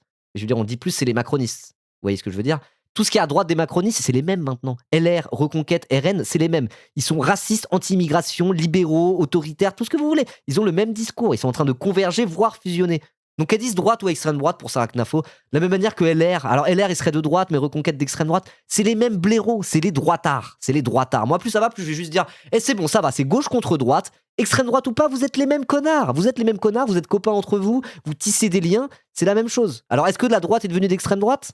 J'en sais rien. Tout ça, c'est les droitards, c'est les mêmes fachos. Voilà, moi, c'est mon point de vue maintenant. D'où ton bandeau qui dit Hitler candidat LR. Tout à fait, tout à fait. Je n'ai pas une once d'extrémisme en moi. J'ai des aspirations normales d'une femme française normale qui aimerait ne pas avoir peur en sortant dans la rue, qui aimerait T'habites dans le pouvoir 16e, mettre ta ses enfants à l'école gueule pour qu'ils y apprennent quelque chose, que les enseignants de mon pays n'aient pas la boule au ventre quand ils vont dans certains collèges, pouvoir Elle est en mode genre, je vais virer la moitié des fonctionnaires. Je vais virer tous les fonctionnaires. Afuera. Elle serait comme de Javier Milei. Javier Milei a supprimé le ministère de l'Éducation nationale quand il arrive au pouvoir. Il a dit, le ministère de l'Éducation nationale? Non, on va pas garder ça, ça coûte trop cher. Et elle permet de parler des profs. Les profs ne peuvent pas te blairer. 100% des profs te détestent parce que les profs, ils sont quand même. Il y a un truc bien installé chez les profs, c'est que supprimer des postes de fonctionnaires, faire de l'économie, de la dépense publique sur le dos des fonctionnaires, c'est très très très mal vu chez les profs. J'étais prof pendant 4 ans, je peux témoigner. En plus, moi, je suis un énorme gauchiste. Mais bon, ils t'aiment pas. Ils aiment pas ta politique et ils t'aiment pas les profs. La boule au ventre. Les profs, ils ont la boule au ventre parce qu'ils sont sous-payés et surtout parce que les conditions de travail sont mauvaises, parce qu'il n'y a pas de thunes dans l'éducation nationale. Et donc là, ils sont là avec des classes surchargées, il y a besoin d'AESH pour les élèves en difficulté. On leur dit, faites plus avec moins de moyens en permanence. C'est ça, 100% des profs sont d'accord avec ce que je viens de dire. 100% des profs sont d'accord avec ce que je viens de dire. C'est ça le problème pour les profs. Voilà. Les enseignants de mon pays n'aient pas la boule au ventre quand ils vont dans certains collèges, pouvoir gagner notre vie sans que l'État nous prenne 60% de ce qu'on a créé, des aspirations normales. J'aimerais qu'elles soient partagées d'un bout à l'autre de l'échiquier politique. Quand j'étais jeune... Vous voyez comment elle se cache derrière une fausse normalité? C'est ce que je dis, l'extrême droite, ils font trop ça. Ils disent, je suis pas extrême, je suis normal. Quoi? Vous aimez être agressé? Vous aimez quand des immigrés égorgent des Français? Moi, j'aime pas, je suis normal. Mais personne n'aime ça, effectivement. Si quelqu'un égorge quelqu'un, moi, j'aime pas ça. Et quand c'est un immigré qui égorge un Français, j'aime pas non plus. Je suis comme tout le monde. Je suis comme tout le monde. Mais c'est pas ça. Être à Reconquête, c'est pas ça. C'est instrumentaliser chaque petit fait divers pour mener un projet autoritaire, raciste et anti-immigration. Point à la ligne. Vivant en Seine-Saint-Denis, je savais même pas ce que c'était la droite et la gauche. Et pourtant, je sentais déjà certaines des idées que je viens de vous évoquer. Je crois pas du tout que ce soit de l'extrémisme. Moi, j'ai une Est-ce que vous êtes trumpiste? J'essaie de vous définir pour qu'on voit. Elle ne se définira pas, ces gens-là avancent cachés, c'est leur méthode. Mensonge, lies and deception. Vous êtes très proche de Trump, vous étiez aux premières loges de son investiture. Est-ce que vous définiriez comme trumpiste aujourd'hui? Non, pas du tout. Moi, je suis française, donc j'essaye de faire ce qu'on appelle en anglais du benchmark, pardonnez-moi pour cet anglicisme, de regarder ce qui fonctionne partout dans le monde. Donc typiquement... Et vous aimez bien sa façon de gouverner, ce qu'il fait sur l'Iran, sur le Groenland, sur le Venezuela, ça vous convient? Non, mais moi, je suis pas du tout la porte-parole de la Maison Je dis Blanche. pas ça, Donc, je pense que vous êtes d'accord avec lui. Typiquement, je vous disais, moi, j'essaye de faire des comparaisons et de prendre ce qu'il y a de meilleur pour la France. Il y a un modèle qui m'inspire, c'est la Suisse pour la démocratie. Ouais, genre, mais tu réponds 5 minutes? Je sais quoi ce truc de tourner autour du pot? Elle a genre, non, mais attends, je répondrai pas à ta question. Je répondrai pas à ta question. La question était pas mauvaise. Effectivement, il y a un moment donné, le RN, justement, il fait exprès. Il fait exprès de ne pas se montrer trop proche de Trump. Ils avancent prudemment avec ça.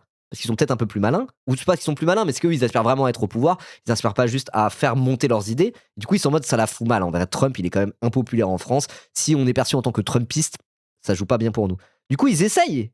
Et ils le font quand même relativement bien, le RN, de se montrer le plus éloigné possible de Trump en disant mais non, non, non, Trump, on l'aime pas, il est vulgaire, nous, c'est pas ça. On est patriotes, on aime la France, arrêtez de nous parler de Trump. Bon, alors après, parfois, il y a des choses qui me trompent pas, hein. Notamment Bardella qui dit mais où trouve-t-il toute cette énergie? Ça montre bien que, voilà. Ils essayent de pas trop sucer Trump ouvertement, mais ils le critiquent pas trop non plus, quoi. Ils sont dans une espèce d'entre-deux où ils avancent cachés d'une autre manière. Mais ils essayent de s'en montrer un peu éloignés. Sarah Knafo, Éric Zemmour, cette extrême droite-là, qui est aussi l'extrême droite ultra-libérale dont je parlais tout à l'heure, là, la meuf des grandes gueules qui est en mode genre ouais, petit cœur à Trump, vivra vers Milei, ou aussi les frontières médias, toute cette nouvelle extrême droite qu'on pourrait presque l'appeler comme ça. Eux, ils sucent Trump ouvertement. Et c'est très impopulaire. Donc effectivement, il faudrait leur dire mais vous êtes Trumpiste, madame. Vous êtes Trumpiste, madame. Vous êtes Trumpiste. On devrait leur dire ça. Comme Bardella disait au. Comment il s'appelle, Léo Desfontaines, là, le mec du PCF. Ils avaient débattu. Et à un moment donné, il a arrêté de débattre avec lui. Bardella, il lui disait juste vous êtes communiste, monsieur. Communiste, vous vous rendez compte? On est en 2025, vous êtes communiste. Je suis censé parler avec un communiste, vous êtes communiste, monsieur. La honte. Bah, il faudrait faire pareil, effectivement, avec eux. En mode genre, et vous êtes Trumpiste. Allô, vous êtes Trumpiste. Rappel, vous êtes Trumpiste ou d'un moment. Je crois que nos téléspectateurs, il n'y a rien d'autre à savoir de plus, quoi. Voilà. Vous êtes Trumpiste, exactement. C'est ce que j'aimerais faire à l'échelle de Paris. Mais, non, mais réponds. Pourquoi t'as pas répondu sur Trump? Non, moi je suis pas du tout la porte-parole de la Maison Je dis Blanche. pas ça, je Donc, dis quand vous êtes d'accord avec lui. typiquement, je vous disais, moi j'essaye de faire des comparaisons et de prendre ce qu'il y a de meilleur pour la France. Il y a un modèle qui m'inspire, c'est la Suisse pour la démocratie. Oui. C'est ce que j'aimerais faire à l'échelle de Paris. Oui. Des référendums et gouverner avec le peuple parisien comme on gouverne la Suisse. Ce qui m'inspire, vous prenez Trump, c'est le fait qu'avec du volontarisme, il ait réussi à montrer que sur l'immigration, notamment clandestine, on arrivait à obtenir des résultats très rapides. On parle de la ICE, du coup? On parle de la police de l'immigration américaine? Donc elle vient de dire j'approuve la politique migratoire de Trump. En plein moment où la ICE vient de tuer une mère de famille innocente qui n'avait rien demandé à bout portant et que Trump et J.D. Vance, le vice-président, l'ont défendu littéralement en disant mais non, c'était une terroriste, une agitatrice, alors que la vidéo est accablante, personne n'était en danger, ils l'ont tué de sang-froid à bout portant dans sa voiture. En plus, c'est une mère de famille blanche, hein, parce que bon, quand c'est un jeune homme noir aux États-Unis qui se fait tuer de cette manière-là, ça passe un peu comme une lettre à la poste, hein, voilà. Hélas, mais là, c'était une mère de famille blanche. Et Madame Sarah Knafo, elle est en mode genre, ben voilà, moi je m'inspire de ce qui marche. Regardez Trump, par exemple, pour la politique migratoire, ça marche. Ah oui, donc avoir une milice privée qui s'apparente quasiment à la SA ou à la Gestapo, qui répond directement au président de la République et qui parfois même rentre en collusion avec la police locale, ça, je trouve que c'est bien. Tu voudrais t'inspirer de ça? Bah, assume-le un peu plus clairement alors. Assume-le un peu plus clairement, parce que moi, ça me paraît assez dur à défendre en France en Big 2026. Hein. Regardez ce que fait Milei en me demandant si le déplafonnement des prix des loyers n'est pas une bonne solution. Et là, on regarde et on dit... Mais attends, dans quel monde à Paris le plafonnement des prix des loyers pourrait être une bonne chose? Il y a un énorme problème à Paris. Une ville où la majeure partie des gens sont quand même locataires. Les loyers sont hyper élevés et c'est une galère sans nom d'habiter à Paris, y compris par des gens qui sont cadres parfois. Des gens qui sont cadres, qui gagnent très bien leur vie, qui voudraient habiter dans un petit appart à Paris juste parce que c'est là où ils bossent, etc. Ils ne peuvent même pas. C'est devenu ultra inaccessible sa mère. Parce que les loyers sont trop élevés et parce que les propriétaires ont plein de logements vacants qu'ils n'utilisent pas pour louer. Et donc elle est en mode genre, la solution, ça serait de déplafonner les prix pour que les loyers soient encore plus chers. Mais pourquoi? Parce que dans la logique libérale de Sarah Knafo, si on fait ça, il y a plus d'investisseurs qui vont arriver. Et en fait, ils vont arriver et comme ils pourront se faire plein de thunes avec les loyers, ils vont construire des appartements à Paris et avec des loyers plus élevés parce que du coup, il y a du bif à se faire et du coup, ça créera du logement. Sauf que construire à Paris, c'est pas trop possible. C'est extrêmement encadré et c'est extrêmement difficile, premièrement. Et deuxièmement, le problème à Paris, c'est que les gens ne peuvent plus louer à Paris parce que c'est trop cher. Donc, je veux dire, cette solution, c'est totalement idiot. C'est totalement idiot. Laboratoire à ciel ouvert de Ça ce que ça dessine peut quand même créer. un axe. Hein. Trump, Milei, c'est quand même... Ah oui, merci citer Soto. Mélanie, je pourrais en citer plusieurs. Je regarde ce qui se fait de bien dans différents pays et je me dis qu'est-ce qui serait compatible avec la France, qu'est-ce qui peut être compatible avec notre peuple, avec notre histoire, et ensuite j'en tire les meilleures conclusions pour le pays. J'ai une dernière question. Si vous êtes maire de Paris, fin mars, est-ce que vous vendez le Parc des Princes au Qatar? Oh, la question de fou. Je pense qu'il faut entamer les négociations. Donc oui je pense qu'il faut entamer les négociations. Alors il faut que ce le soit Qatar, il serait pas un peu islamiste, cela? Non, attends, madame l'islamophobe. Parce que ça parle des musulmans toute la journée. Oui, les musulmans ci, les musulmans ça, les musulmans patati, patata. Un joyau français comme le Parc des Princes, le vendre au Qatar, t'aimes pas trop les Arabes et les musulmans d'habitude? Et vendre à la découpe la France à des puissances étrangères? Elle est nationaliste et islamophobe. Elle est en mode genre, oui, je pense qu'il faut vendre le Parc des Princes au Qatar. Sois cohérent de 5 minutes. Mais qu'est-ce que c'est que ces bouffons-là, quoi? Encore une fois, il y a un seul truc qui guide leur pensée, c'est le libéralisme économique. La loi du pognon. Elle veut que tout soit régi par la loi du pognon, point à la ligne. Et donc là, elle est en mode genre, bah oui, moi, ça me dérange pas. J'ai aucune autre conviction, à part que le pognon dirige le monde et que c'est très bien comme ça. Rendez les bijoux de la couronne, tout à fait. Aïe, aïe, aïe. Attendez, je vais noter un truc. 13h30. Non, on est à combien? On est à combien dans le live? T'es là, Grouby? Est-ce que t'es là, Grouby? Grouby? Notre magnifique monteur? Parce que je me dis, il y avait peut-être un TikTok là, quand j'ai parlé de Sarah Knafo et la Ice. Ouais? Le moment avec Sarah Knafo et la Ice, ça peut être pas mal, non? En mode, ah, Madame Sarah Knafo assume le bilan de Trump sur l'immigration et donc le fait qu'une mère de famille innocente ait été tuée. Ça peut faire un bon TikTok, ça, je pense. Parce qu'il y a un peu de buzz avec Sarah Knafo, on se fout de sa gueule et derrière, il y a un discours qui est un peu intéressant. Et ça révèle au grand jour leur velléité. Je me dis, il y a peut-être un truc à faire. Voilà. Bien dans différents pays. Boutiquier avant tout. Let's go. Alors, cela dit, je dis boutiquier avant tout, mais on gagne pas d'argent avec Instagram. Hein. Voilà, je gagne pas d'argent avec Instagram. On gagne en visibilité. Voilà. Donc, en vrai, faire des TikTok, ça me réduit mon salaire net à la fin. Mais ça augmente celui de Grouby. Voilà. Et je me dis, qu'est-ce qui serait compatible avec la France? Qu'est-ce qui peut être compatible avec notre peuple, avec notre histoire? Et ensuite, j'en tire les meilleures conclusions pour le pays. J'ai une dernière question. Si vous êtes maire de Paris, fin mars, est-ce que vous vendez le Parc des Princes au Qatar? Je pense qu'il faut entamer les négociations. Donc oui. Oui, je pense qu'il faut entamer les négociations. Alors, il faut que ce soit à un juste prix. Mais je crois que les Parisiens sont attachés au fait d'avoir leur stade dans leur propre ville. Ils n'ont pas envie de voir ce stade partir. Quand on regarde C'est quoi tous le les juste clubs... prix du Parc des Princes?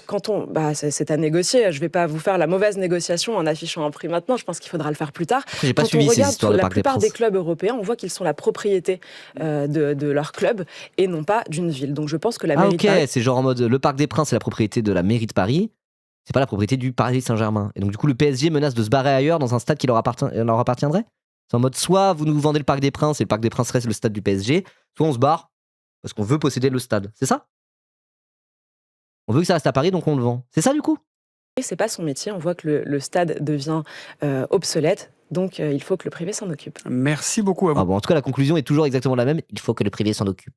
Si le public s'en occupe, ça sera de la merde. Si le privé s'en occupe, ça sera bien. Encore une fois, on peut résumer toute l'idéologie, enfin sur l'aspect économique en tout cas, de Sarah Knafo et sa team par privé bien, public mal. C'est tout. Ça ne va pas plus loin que ça. Il n'y a pas de justification derrière autre que, voilà, c'est un principe de base qui n'a pas besoin d'être expliqué. C'est comme un axiome pour eux, vous voyez. Aïe, aïe, aïe. Oui, ils veulent peut-être venir chez moi. Ah, mais oui, je vois où t'es. C'est où toi? T'es dans le 91? C'est ça, Shadoko? Une ville qui finit en Y, là. Les villes du 9-1 qui finit en Y. C'est ça? Est-ce que j'ai bien retenu? Ah, Massy. Ah, c'est ça, Massy. Massy, c'est dans le 91. C'est ça? T'es de Massy, Shadoko. Désolé, j'étais un peu spoil. Alors, c'est marrant parce que j'avais une collègue prof de maths, mais il y a longtemps, qui était tombée sur mes vidéos. Et du coup, elle m'a renvoyé un message en mode genre, ah, j'ai vu tes vidéos et tout, trop cool, etc. etc. Et après, elle m'a dit, ah, mais il y a un gars que je connais qui a raté live apparemment, Shadoko. Et j'étais en mode genre, ah oui, effectivement, je vois qui c'est. Shadoko, c'est un ancien, s'il est là depuis le tout début. Combien de temps? 28 mois! Ah ouais, t'es là vraiment depuis le tout début. Toi, je crois même, Shadoko, limite, tu me connaissais avant que je sois sur Twitch, quand j'étais uniquement youtubeur. Là où Mélenchon était conseiller municipal. Tout à fait. Et Jérôme Gage aussi, il était dans ce coin-là à la base. Ah là là, l'histoire de Jérôme Gage et Mélenchon. À l'époque, ils étaient camarades. C'est fou quand même. Bon, en tout cas, voilà, une VOD un peu bordélique pour ceux qui regardent sur YouTube. Là, c'était du vrai Twitch. Hein. Ça partait à droite, à gauche, dans tous les sens. No capsuling ici. Hein. C'était vraiment du Twitch. Donc, j'espère que ça vous a plu. C'était qu'un simple prétexte, interview de Sarah Knafo. On a parlé de tout un tas de choses. Mais c'était cool. On a parlé d'immobilier à Paris. On a parlé des Jeux Olympiques. On a parlé de Paris-Plage. On a parlé de shit à un moment aussi, je crois, je sais plus. Si ça vous a plu, n'hésitez pas à lâcher un petit like et un commentaire pour le référencement, tout ça. Let's go!